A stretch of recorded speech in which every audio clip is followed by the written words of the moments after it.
Hello and welcome to episode number 212.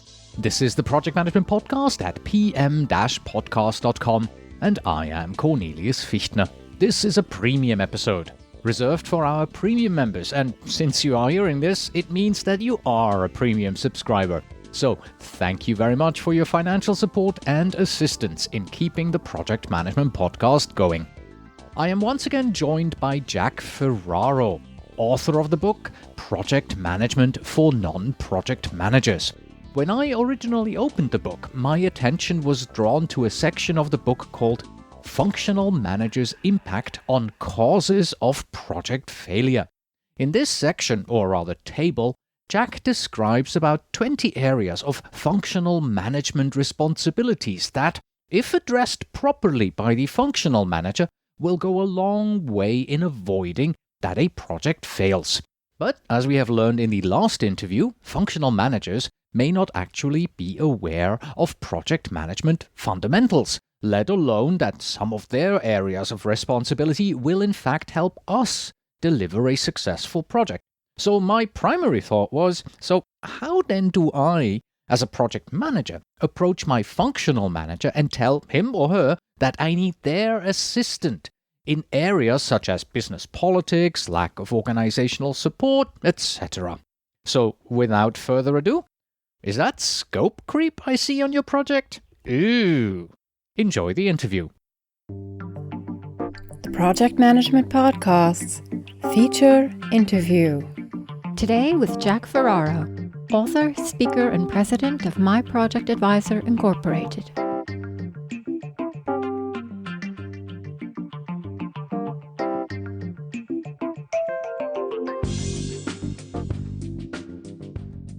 Hello, Jack, and welcome back to the podcast. Hello, Cornelius.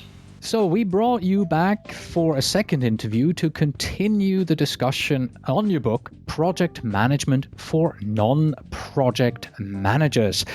And the idea is that we'll open this up to page 25, and page 25 contains table 1-1, Functional Managers' Impact on Cause of Project Failure. Now, this is a table that shows the functional manager where they can have how much impact on the success of a project. Could you maybe tell us a little bit more about this table? Why is it in the book? What were you trying to achieve by putting it there? Well, the basic reason is right. You want to share the blame. Just kidding. That's a good one. Right. No.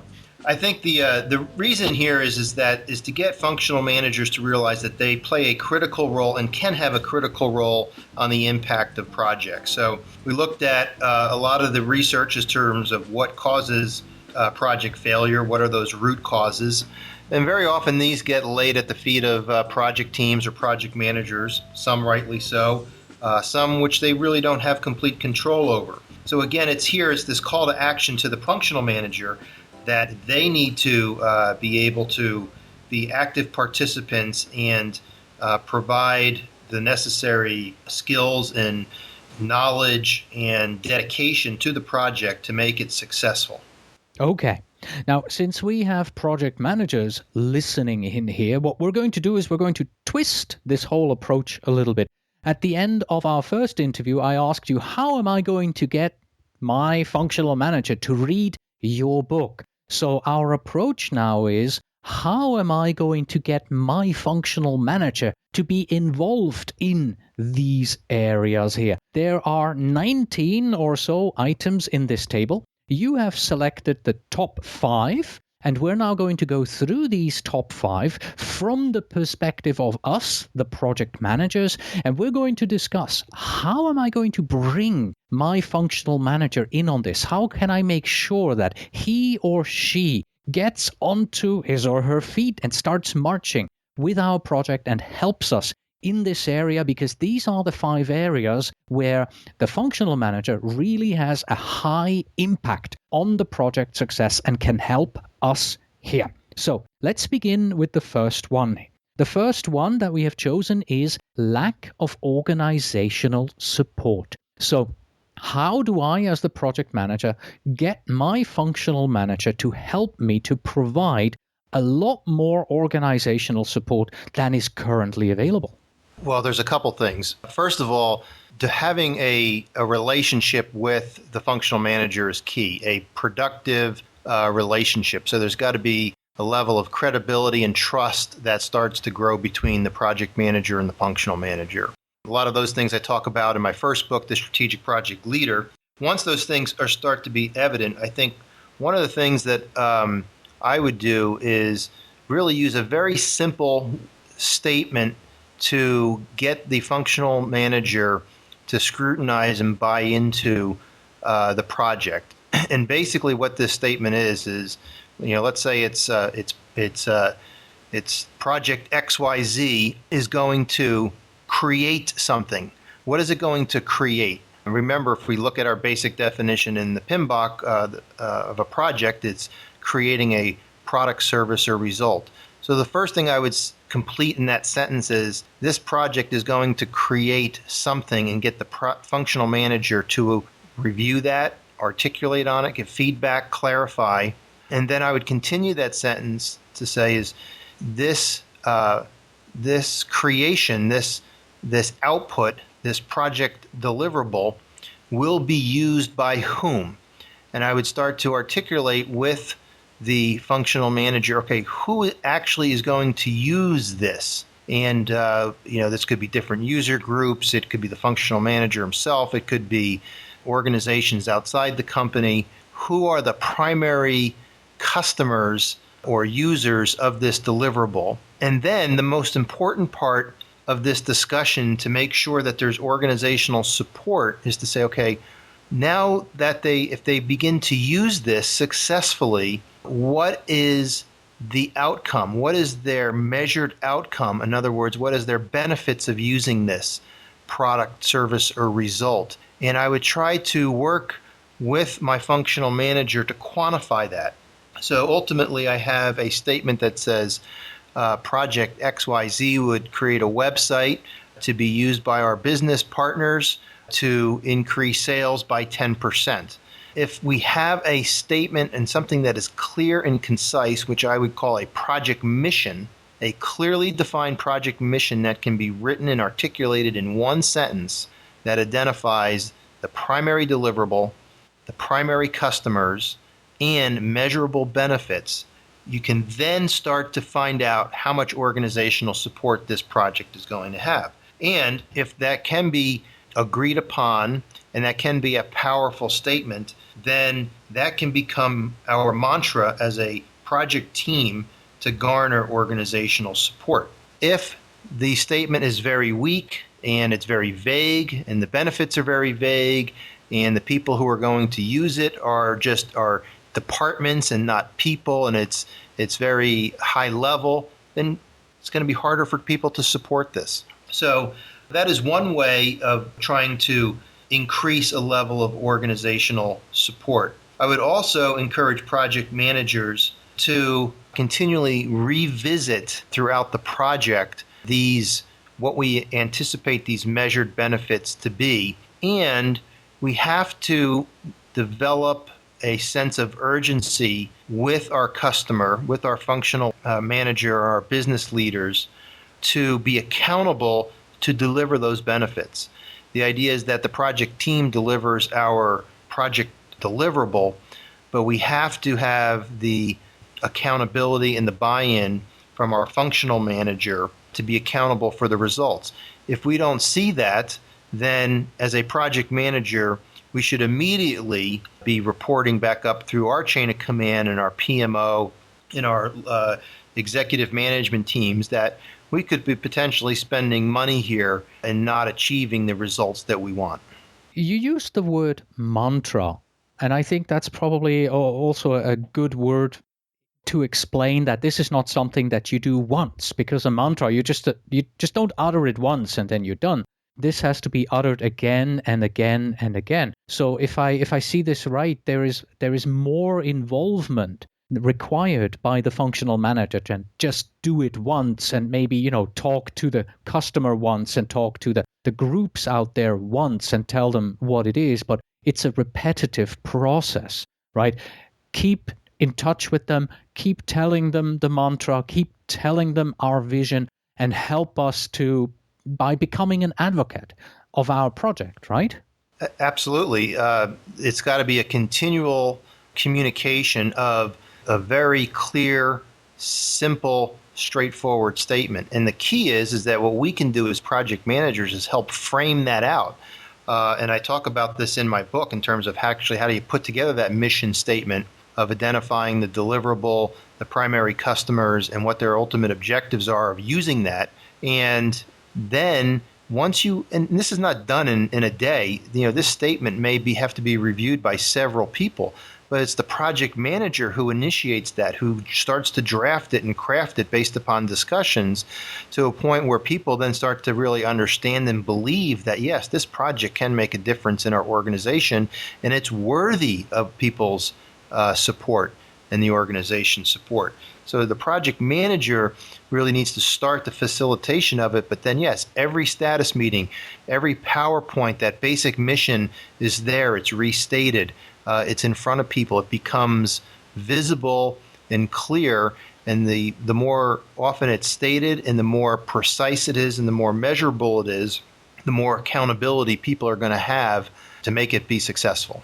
So much for the first item here from our table, lack of organizational support.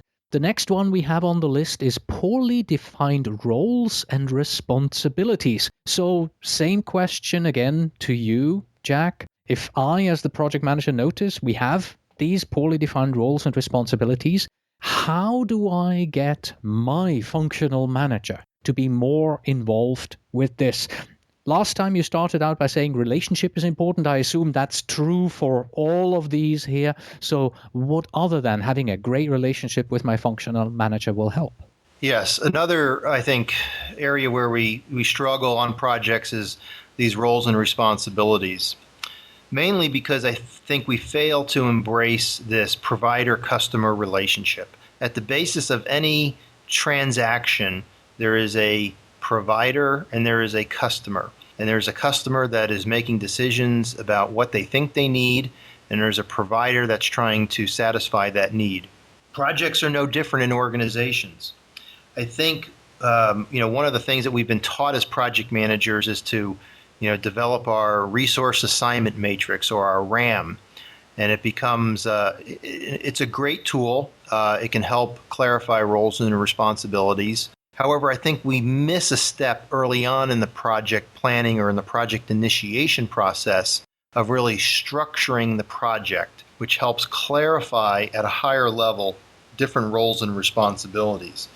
Specifically, as a project manager, we should be providing the thought leadership into our project organizational structure that basically makes sure we have a clearly defined project team, which a project team would be responsible for obviously executing the project, planning the project, but ultimately creating the deliverables that are on our work breakdown structure and providing them to our customer team.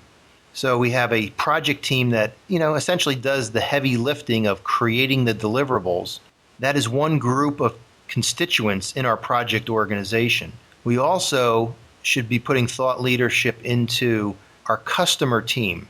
And our customer team is really a different collection of people who essentially these are the people that have the need, who ultimately are going to consume our deliverables, who are going to provide input as to what they really need in our deliverables so that they can achieve the benefits they wish to achieve. We have to define the roles and responsibilities around these two groups of people very clearly and very early on. All too often, I see project organizations that just show one big project team that includes functional managers, subject matter experts, QA people, software developers or analysts, and so on. And there's no clear delineation as opposed to who's creating what and who's ultimately accepting it and using it. This is the essence of creating a healthy project team. What we also should think about is maybe also creating a team of people that may not be directly involved in creating the deliverables or accepting and using them, but they could be people that can really help advise us as to this change that we're introducing into the organization to make sure that we're doing it appropriately and we're not breaking any laws or policies or getting ourselves in trouble. I would call this our advisory team. These might be the people that are very familiar with the regulatory aspects of our business or the legal aspects of our business. And I would invite them in to be reviewing certain deliverables and maybe certain processes that we're creating or certain results that we're creating, and having them make sure that we're within the guidelines and bounds of the statutes or the regulations or internal policies that we need to be. So before we get to our resource assignment matrix that might be a little bit overwhelming for our customers and they may not give it the proper thought and attention, I would first start with really, 3 simple circles, almost sort of a Venn diagram where they all intersect at the middle, where we have a project team, a customer team, and an advisory team that all essentially come together to make up what I would call a project organization. The third item we have selected from the table is everybody's favorite almost, scope creep. And this is the moment when we as project managers have to jump over our own shadow and sort of own up and say, okay, we have scope creep on our project. I'm going to my functional manager and I'm asking him for help with fixing this problem that I have, the scope creep problem. So how do I approach my functional manager with that, and how do I get him to help me? Another great question. We first have to lay the groundwork, and we really have started to lay the groundwork in the previous 2 discussions around organizational support and roles and responsibilities. If we have got the proper organizational support because we have clearly defined a project mission with a clear objective and measured objective, we now set ourselves up to have better discussions around managing scope. And also, if we have defined a customer team and project team with clearly different responsibilities, right? One for creating, one for receiving and using the deliverables, we have an excellent platform now to manage scope. As a project manager, what we want to try to be able to do is to frame every discussion around, let's say if our project objective was to increase sales by 15% by creating this website for certain primary customers to use, or reducing costs, or increasing cycle time by 10%, whatever that metric is, whatever that objective is around our business that we think we can measure, then I want to be able to have a discussion around my work breakdown structure. And very often, I don't even call it a work breakdown structure. I just simply call it a deliverable structure. To say, do we need this deliverable to help accomplish this measured outcome? Is it worth putting the time and effort into the project resources to create this deliverable so that we can achieve this measured outcome? If we agree upon that, right, as all project managers should know, one of the baseline documents of our scope is our work breakdown structure. We now then get into the more technical differences between what scope is, what project scope is versus product scope is, what work we need to do to get the project done versus what features and functionality our product must have or our deliverables must have to get acceptance and to have the fitness of use or the quality so that our customers can use them to achieve their benefits. Once we have our deliverables, we've translated our project objectives into a clear set of deliverables that we need to achieve this measured outcome. Now we can start having, as we get further into the project, discussions around, well, I would like this new feature or this new functionality. And those discussions are always going to come up. And I actually embrace those discussions because within those discussions, there's then the opportunity to say, well, boy, if we do provide this, is there an opportunity to increase our benefits? Is there an opportunity essentially to make the customer team or the functional manager more accountable for benefits while they're obviously going to be asking, well, while the project team or as a project manager, we know we're going to need more time and maybe more cost and so on to get this done. So the approach to managing scope creep with a functional manager is to certainly, number one, translate our project objectives, which was our project mission statement, into a clear set of deliverables that the functional manager sees value in. Very oftentimes we have standard deliverables around our projects that maybe come down from our PMOs that maybe our customers don't see tremendous value in. We've got to get rid of those. We've got to change that so that they do see the value in those deliverables and they do understand why they need to use those deliverables as a part of this project to achieve their benefits. Then, as new features come up or new enhancements or things that were not in the original requirements, then we can have a very open, honest discussion as to, will this increase the value of the project? And if so, how does that relate to the cost associated or the time associated with to deliver it? Some things might be able to be added very quickly and very easily. Those probably don't give us as much heartburn. We're happy to accommodate those in most cases, right? But the big ones, right, that really sort of jar the project and jar the momentum of the project, that's where we have to have very significant discussions around, okay, what is it going to cost? And Mr. Functional Manager, Mr. Customer, what is it going to do, and how are you going to measure the increased benefits, or how is this going to be applied to our benefit structure when we do the make good analysis after this project is delivered?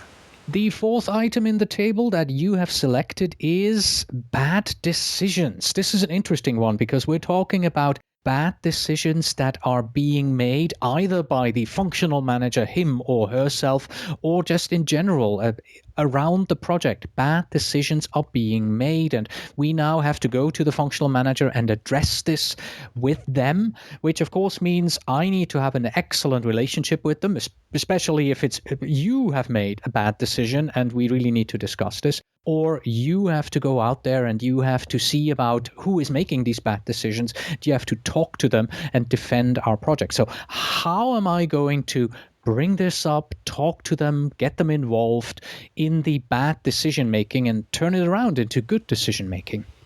Yes. Well, the first thing we as project managers must recognize is that even though we may not be making certain decisions, that does not absolve us from trying to educate our customers so that they can make the best decision possible.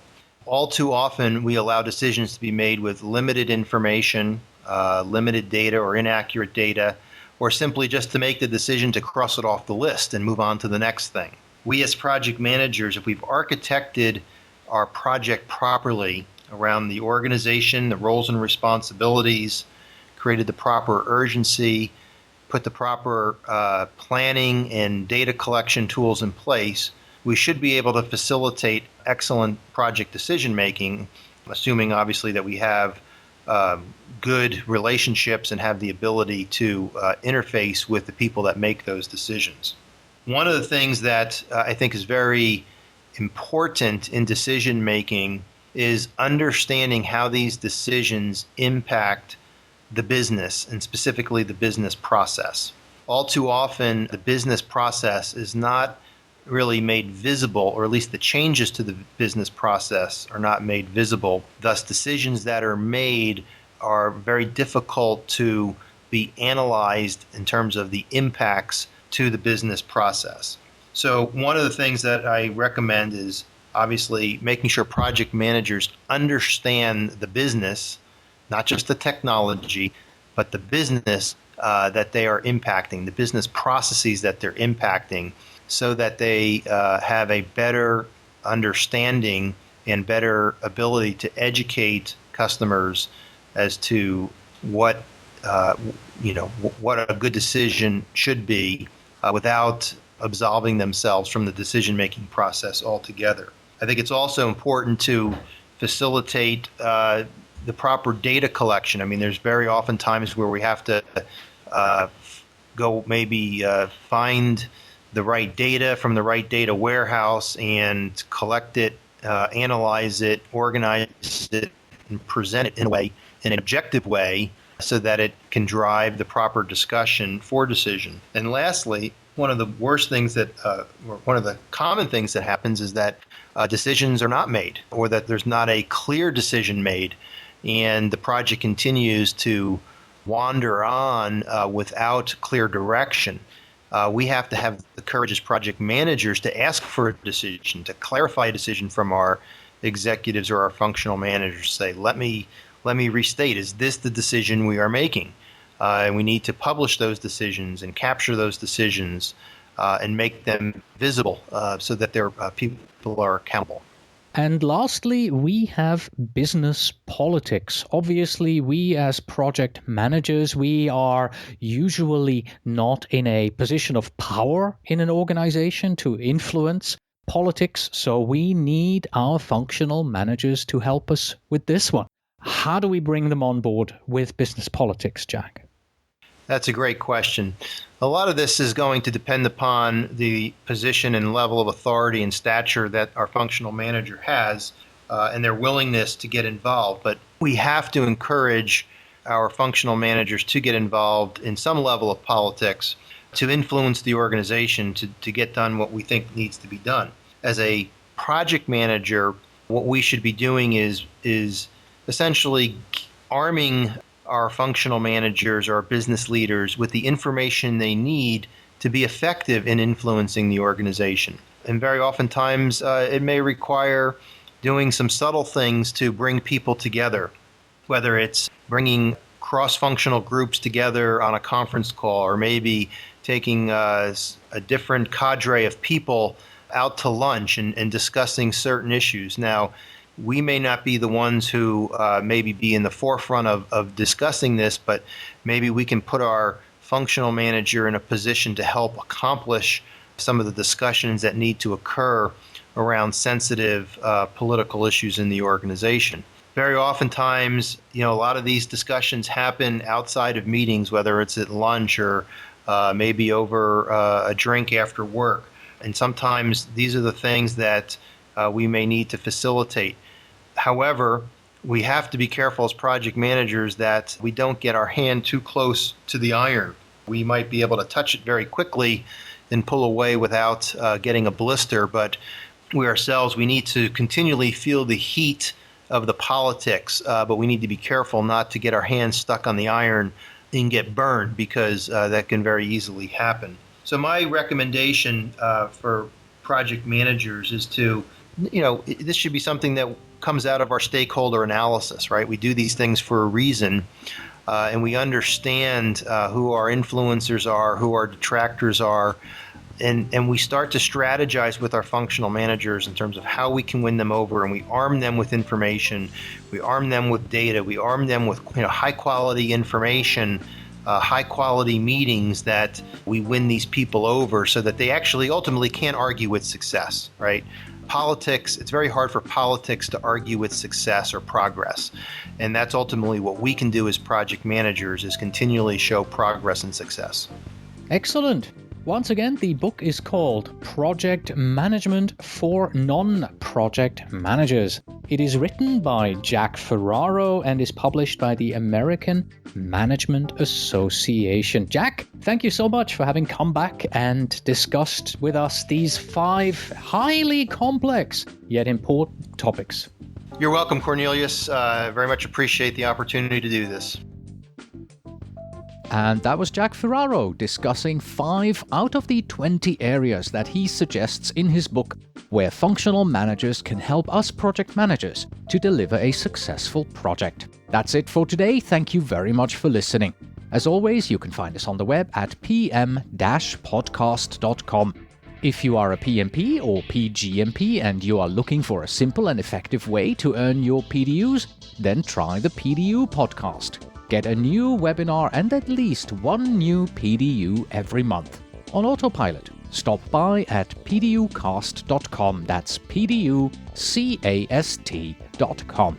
Please send your emails to info@pm-podcast.com, and when you write, please tell me where in the world you are writing from. And finally, we have this. Overly ambitious projects can never fail, as long as they have a beginning, a middle, and no end. Until next time.